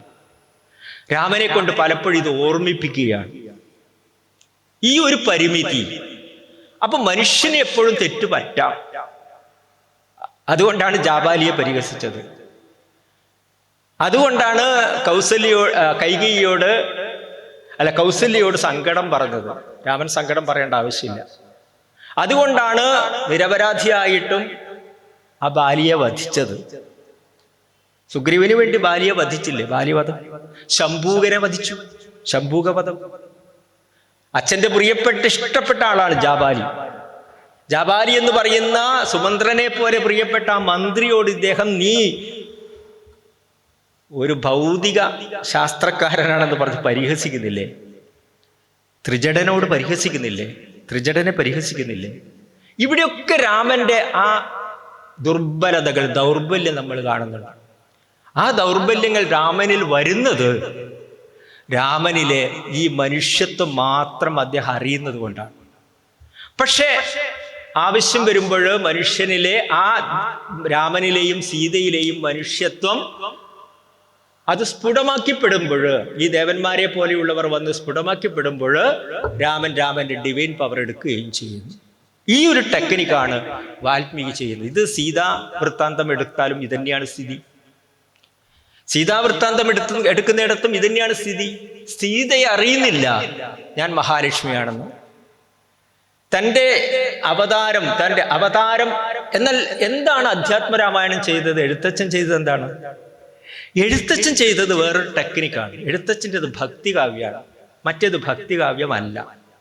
ഈ രണ്ട് വ്യത്യാസം നമ്മൾ അറിയണം. എഴുത്തച്ഛന്റെ കാവ്യത്തിൽ ഭക്തിയാണ് പ്രധാനം. അത് നേരത്തെ പറഞ്ഞതുപോലെ സൂര്യചന്ദ്രന്മാരും ഇന്ദ്രനും വരുണനും പോലെ, വായുവും പോലെ ഉണ്ണി ആടിയുടെയും ഉണ്ണിച്ചിരുദേവിയുടെയും ഉണ്ണുനീലിയുടെയും വീട്ടിൽ സംഭോഗത്തിന് വേണ്ടി വരിവരിയായി നിൽക്കുന്ന കാഴ്ച കണ്ടിട്ട് മലയാളി ജീർണതയുടെ പടുകുഴിയിൽ വീണപ്പോൾ ഈ മലയാളിയെ രക്ഷിക്കാൻ മറ്റൊരു വഴിയില്ല. അല്ലേ?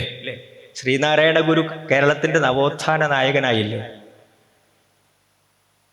ശ്രീനാരായണ ഗുരു തന്നെ ആയിരിക്കണം എന്ന് തീരുമാനിക്കുന്ന ഡോക്ടർ പൽപ്പു അല്ലേ?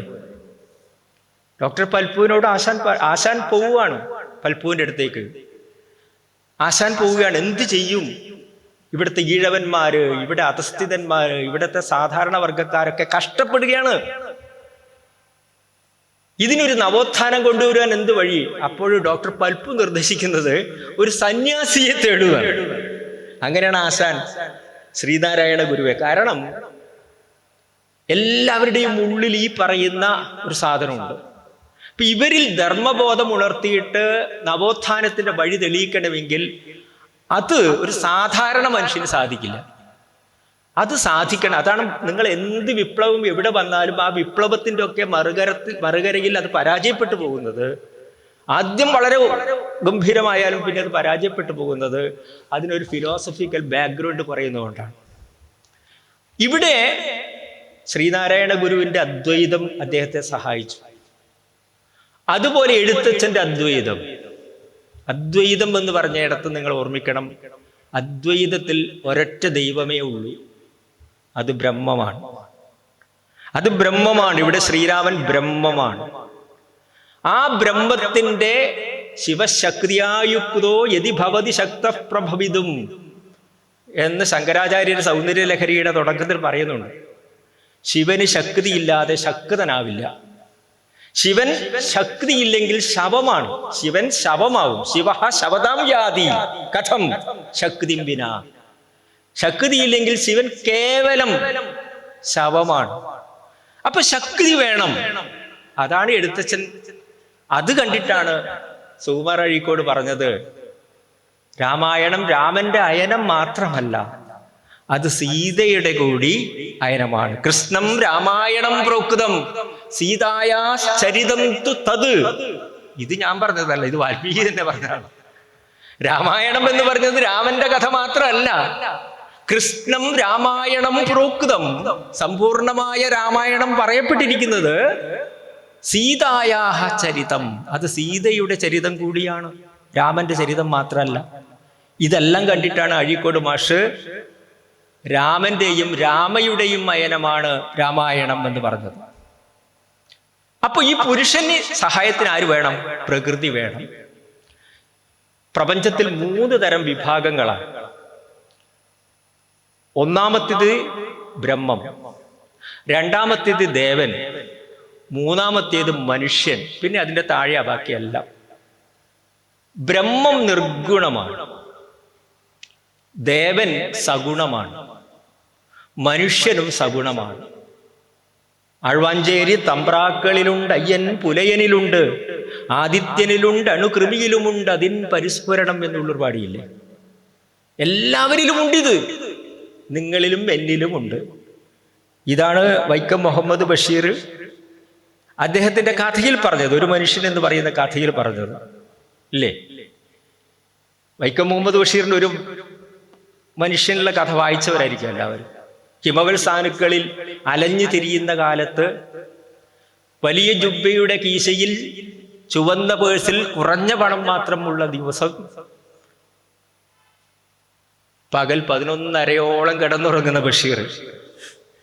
കാരണം രാവിലത്തെ ചായ ഒഴിവാക്കണം. ഉച്ചക്കത്തെ ചോറും രാവിലത്തെ ചായയും വൈകുന്നേരത്തെ ചായയും കൂടി ഒറ്റ ഭക്ഷണത്തിൽ ഒതുക്കാൻ വേണ്ടിയിട്ട് അത്രയും കാശില്ല. എന്ത് ചെയ്യും? പിറന്നാൾ ദിവസമാണ്. അങ്ങനെ ഹോട്ടലിൽ പോകുന്നില്ലേ? ഹോട്ടലിൽ പോയിട്ട് ആരും കാണാതെ ഒരു ഒഴിഞ്ഞ മൂലയിൽ, തിരക്കുള്ള ഹോട്ടല്, അവിടെ പട്ടാളക്കാർ നിരനിരയായിട്ട് വന്നിരിക്കുന്നുണ്ട്. ഹിമവൽ സാനുക്കളിലാണ്. ഒരുപാട് ആൾക്കാർ വന്ന് നിറയുന്ന ഒരു ഹോട്ടലിൽ അവിടെ മെനു എടുത്തു നോക്കിയാൽ ഇഷ്ടമുള്ള വിഭവങ്ങളും ഭോജ്യങ്ങളും ഉണ്ട്. പക്ഷെ എല്ലാം തിന്നണമെന്ന് ബഷീറിന് മോഹമുണ്ട്. പക്ഷെ ജുബ്ബയിലെ ചുവന്ന പേഴ്സിലുള്ള കാശ് എത്രയാണെന്ന് അദ്ദേഹത്തിന് അറിയാം. അദ്ദേഹം എന്ത് ചെയ്തു? ഒന്നും വേണ്ട, എന്തോ ചിലത് കഴിച്ചു. അതാ ബഷീർ പറയുന്നത്, എന്തോ ചിലത് കഴിച്ചു. എന്തോ ചിലത് കഴിച്ചിട്ട് കയ്യും കഴുകിയിട്ട് മേശയ്ക്കരികിൽ പോകുമ്പോ കീശയിൽ കൈയിട്ടപ്പോഴാണ് ജുബ്ബയുടെ പോക്കറ്റ് കീറിയതായിട്ട് കാണുന്നത്. കൈ അങ്ങ് പോവുക. കൈ ഇങ്ങനെ പോവുകയാണ്. ഏതോ അപരിചിതമായ സ്ഥലം, ആരോരും അറിയാത്ത സ്ഥലം, ഫോണില്ലാത്ത കാലം, മാധ്യമങ്ങളൊന്നും ഇല്ലാത്തൊരു കാലത്ത് നിങ്ങൾ നോക്കണം. എന്ത് ചെയ്യും ബഷീർ? ആരെ വിളിക്കും? ആരെ വിളിക്കും? രക്ഷിക്കാൻ ആര് വരും? ആര് വരും? ആപതിക്കും കരണീയം എന്ന് കുന്തിദേവി മഹാഭാരതത്തില്, അല്ല ദ്രൗപദി മഹാഭാരതത്തിൽ കുന്തിദേവിയോട് ചോദിക്കുന്നുണ്ട്. ആപതി കിം കരണീയം, ആപത്തിൽപ്പെട്ടാൽ നമ്മൾ എന്താ ചെയ്യുക? അപ്പൊ കുന്തിദേവി പറയും, സ്മരണീയം ചരണയുഗളം അമ്പായ, അമ്മയുടെ ചരണയുഗളം സ്മരിക്കുക, വേറെ വഴിയൊന്നുമില്ല. ഇടവഴിയിലൂടെ പോകുന്ന ഒരു ഭാഗത്തുനിന്ന് കാളമൂർഖം വരുന്നു, മറ്റൊരു ഭാഗത്തുനിന്ന് ആനമൂർഖം വരുന്നു, രണ്ടു ഭാഗത്തും വലിയ മതിലിൽ കുപ്പിച്ചില്ലി വെച്ചിരിക്കുന്നു, കയറി മറിയാൻ പറ്റാത്ത ഒരു അന്തരീക്ഷത്തിൽ എന്ത് ചെയ്യും? അപ്പൊ പിന്നെ അമ്മയുടെ പാദം സ്മരിക്കുക അല്ലാതെ വേറെ വഴിയില്ല എന്ന് കുന്തിദേവി ഓർമ്മിക്കുന്നത് പോലെ എന്ത് ചെയ്യും ബഷീർ? രണ്ട് തടിമാടന്മാർ വന്നു, അപ്പുറത്തും ഇപ്പുറത്തും നിന്നു ബഷീറിന്റെ. രണ്ടുപേരും അമർത്തി ചുമലൊന്നു. അമ്മോ, പൊതുവേ ദുർബലനായ ബഷീറിന്റെ ചുമല് രണ്ടും വേദനിച്ചു. ഉടനെ ആ കാഷ്യർ എന്ന് പറയുന്ന അവൻ പറഞ്ഞു, കുപ്പായം അഴിക്കൂ. കുപ്പായം അഴിച്ചു, ജുബ്ബയഴിച്ചു. അതിൻ്റെ ഉള്ളിലൊരു ബനിയൻ ഉണ്ടായിരുന്നു, അതും അഴിച്ചു. അടുത്തത് മുണ്ടഴിക്കാൻ പറഞ്ഞു. മുണ്ടഴിക്കാൻ പറഞ്ഞു. ബഷീറിന് പിന്നെ പ്രശ്നമൊന്നുമില്ല, കാരണം ആരും അറിയുന്നവരില്ലല്ലോ. ഈ അറിയുന്നവരുണ്ടെങ്കിലല്ലേ നമുക്ക് നഗ്നത ഒരു പ്രശ്നമാവുള്ളൂ. അറിയുന്നവരില്ലെങ്കിൽ പിന്നെ നഗ്നത ഒരു പ്രശ്നമല്ലല്ലോ. മുണ്ടു അഴിക്കാൻ പറഞ്ഞിട്ട് മുണ്ടു അഴിച്ചു. ഇപ്പോൾ ഒരു ട്രൗസറും, വലിയ ഹോട്ടലിൻ്റെ കാഷ്യറിൻ്റെ മുന്നിൽ ഒരു ട്രൗസറുമായിട്ട് മെലിഞ്ഞുണങ്ങിയ ഒരു മനുഷ്യൻ ഇങ്ങനെ നിൽക്കുകയാണ്. ഈ കാഷ്യറുടെയും കൂടെ അപ്പുറത്തും ഇപ്പുറത്തും നിൽക്കുന്ന മല്ലന്മാരുടെയും ശബ്ദത്തിൻ്റെ ആരവം കൊണ്ട് ആ ഹോട്ടലിൽ ഉള്ളവരൊക്കെ ഭക്ഷണം കഴിക്കുന്നത് തൽക്കാലം നിർത്തിയിട്ട് അവരെല്ലാം ഇങ്ങോട്ട് നോക്കുകയാണ്. ഒരു വലിയ സമൂഹത്തിന്റെ മുന്നിൽ നിന്ന് പരിഹാസ്യനായി മാറുന്ന ആ മനുഷ്യൻ അള്ളാഹുവിനെ വിളിച്ചു, ദൈവമേ എന്നെ രക്ഷിക്കണേ. ഉടനെ ദൈവം വിളി കേട്ടോ. ആ ഹോട്ടലിന്റെ ഒരു മൂലയിൽ നിന്ന് ഒരാൾ പറഞ്ഞു, ട്രൗസർ അഴിക്കാൻ നിൽക്കട്ടെ. അടുത്തത് ട്രൗസർ അഴിക്കാനാ പറയുന്നത്. ട്രൗസർ അഴിക്കാൻ നിൽക്കട്ടെ. അതുകൂടി കഴിച്ച പിന്നെ സ്ഥിതി എന്താ അറിയല്ലോ. ട്രൗസർ അഴിക്കാൻ നിൽക്കട്ടെ എന്ന് പറഞ്ഞപ്പോൾ എല്ലാവരും ഞെട്ടി തിരിച്ചു നോക്കി. അപ്പോൾ ഒരു മീശക്കൊമ്പനായ ഒരു മനുഷ്യൻ വരിക. അയാളാണ് ഒരു മനുഷ്യൻ. വന്നിട്ട് പറയുന്നു, എത്രയാണ് നിങ്ങളുടെ പൈസ? പറയൂ. അപ്പൊ ബഷീർ പറയുന്നു, കണ്ടില്ലേ, ദൈവമുണ്ട്, നമ്മളിലെല്ലാം ദൈവമുണ്ട്, കണ്ടില്ലേ? എനിക്ക് ഇതുവരെയും ഇയാളെ ഞാൻ കണ്ടിട്ടില്ല. അപരിചിതനായ ഈ മനുഷ്യൻ എന്നെ രക്ഷിക്കാനിതാ ഇവിടെ വന്നിരിക്കുന്നു, ഇവിടെ അവതരിച്ചിരിക്കുന്നു. സാക്ഷാൽ ശ്രീരാമചന്ദ്രനെ പോലെ, സാക്ഷാൽ ശ്രീകൃഷ്ണനെ പോലെ, സാക്ഷാൽ ശ്രീബുദ്ധനെ പോലെ ഇതാ ഇവിടെ അവതരിച്ചിരിക്കുന്നു. അങ്ങനെ അയാൾ വന്നിട്ട് പൈസയെല്ലാം കൊടുത്തിട്ട് ബഷീറോട് പറഞ്ഞു, കുപ്പായലിട്. എന്നിട്ട് പുറത്തേക്ക് കൊണ്ടുവന്നിട്ട് ചോദിച്ചു, എവിടെയാണോ നാട് എന്നൊക്കെ ചോദിച്ചു. ഇനി എന്താ പരിപാടി, എങ്ങോട്ടാ പോകണ്ടേ?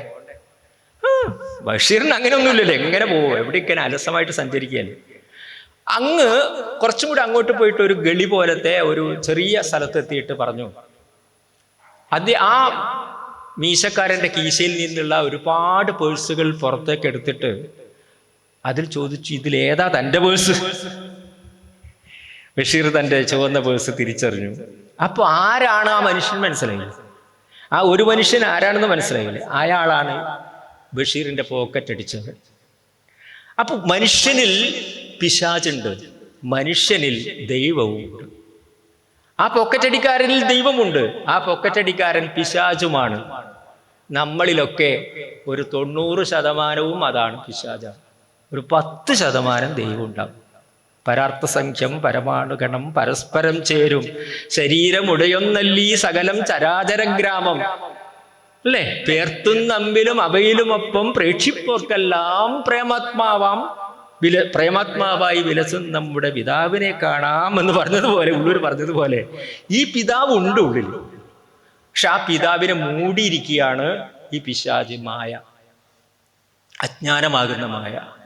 ഇത് മാറ്റാനുള്ള ടെക്നിക്കാണ് എഴുത്തച്ഛൻ അധ്യാത്മരാമായണത്തിലൂടെ രാമാ ജഗദഭിരാമ എന്ന് പറഞ്ഞ് ഒരു കീർത്തനം, അല്ലേ, പമ്പാവാസ പന്തളവാസ അല്ലേ? നമ്മൾ അയ്യപ്പന്മാർ വിളിക്കുന്നില്ലേ? വിളിക്കുമ്പോൾ ആ ശരണത്തിൻ്റെ ഒരു തീവ്രത നിങ്ങൾ നോക്കുക. അതുപോലെ രാമൻ സീതയെക്കുറിച്ചൊക്കെ എഴുത്തച്ഛൻ ഇങ്ങനെ വിവരിക്കുന്നുണ്ട്. ഇത് നമ്മുടെ മനസ്സിലിങ്ങനെ കയറുകയാണ്. അപ്പൊ പിന്നെ മാത്രമല്ല, എഴുത്തച്ഛൻ ചെയ്യുന്നത് ഈ രാമനെക്കുറിച്ചോ സീതയെക്കുറിച്ചോ എന്തെങ്കിലും ഇകഴ്ത്തൽ വരുന്ന ഭാഗങ്ങൾ മുഴുവനും അവിടെ ശ്ലോകത്തിൽ കഴിക്കുന്ന ഒരു ടെക്നിക്ക് കൂടി എഴുത്തച്ഛൻ ചെയ്യുന്നുണ്ട്. വാൽമീകി രാമായണത്തിൽ പറഞ്ഞതുപോലെ വിസ്തൃത കഥനമൊന്നും എഴുത്തച്ഛൻ ചെയ്യുന്നില്ല. കാരണം എഴുത്തച്ഛൻ്റെ ലക്ഷ്യം പരിവർത്തനമാണ്. ആ പരിവർത്തനം സാധിക്കണമെങ്കിൽ മനുഷ്യന് ഭക്തിയുടേതായ അധ്യാത്മമായ ഒരു വഴിയിലൂടെ മാത്രമേ സാധിക്കുകയുള്ളൂ എന്ന് വിചാരിച്ചിട്ടാണ് രാമായണത്തെ ആ വഴിയിലേക്ക് അദ്ദേഹം തിരിച്ചത്. പക്ഷെ വാൽമീകിക്ക് അങ്ങനെ ആയിരുന്നില്ല. ഇവിടെ രണ്ടിൻ്റെയും പ്രശ്നം എന്താണ്? അധ്യാത്മരാമായണവും വാൽമീകി രാമായണവും തമ്മിലുള്ള പ്രശ്നം എന്താണെന്ന് ചോദിച്ചാൽ, വാൽമീകി രാമായണത്തിൽ മനുഷ്യനായിട്ട് വന്ന ഈ രാമൻ തൻ്റെ പൂർവ്വജന്മ വൃത്താന്തം അറിയാതെ പോകുമ്പോൾ ദേവന്മാരെ വന്ന് ഓർമ്മപ്പെടുത്തുന്നതാണ് അവിടെയെങ്കിൽ, ഇവിടെ ദൈവം മനുഷ്യരുടെ ഇടയിൽ നടക്കുകയാണ്. അതാണ് തമാശ. ദൈവം ശ്രീരാമൻ ഇതാ അയോധ്യയില് മനുഷ്യരുടെ ഇടയിൽ നടക്കുകയാണ്. സീതാദേവി ഇതാ മനുഷ്യരുടെ ഇടയിൽ നടക്കുകയാണ്. അങ്ങനെ നടക്കുമ്പോൾ ഈ മനുഷ്യസ്പർശം ഏറ്റത് കൊണ്ടുണ്ടായ ചില ദോഷങ്ങളല്ലാതെ എഴുത്തച്ഛൻ്റെ രാമായണത്തിൽ രാമനെ അങ്ങനെ വലിയ പോറലൊന്നും ഏൽപ്പിക്കുന്നില്ല. ഇത് നമ്മൾ തിരിച്ചറിയേണ്ട കാര്യമാണ്. ഈ വ്യത്യാസമുണ്ട്. അധ്യാത്മരാമായണത്തിലെ രാമനും അവതാര പുരുഷനാണ്, വാൽമീകി രാമായണത്തിലെ രാമനും അവതാര പുരുഷനാണ്. പക്ഷെ അധ്യാത്മരാമായണത്തിലെ രാമൻ പരിത്രാണായ സാധൂനാം വിനാശായ ച ദുഷ്കൃതം ധർമ്മ സംസ്ഥാപനാർത്ഥായ സംഭവാമി യുഗേ യുഗേ എന്ന് പറഞ്ഞതുപോലെ ഓരോ യുഗത്തിലും സംഭവിക്കുവാനായിട്ട് സംഭവിച്ച രാമനാണ്. സാധൂനാം പരിത്രാണായ ദുഷ്കൃതം വിനാശായ, അതിനുവേണ്ടി പിറന്ന രാമനാണ്. മറ്റിടത്ത് അങ്ങനെയല്ല.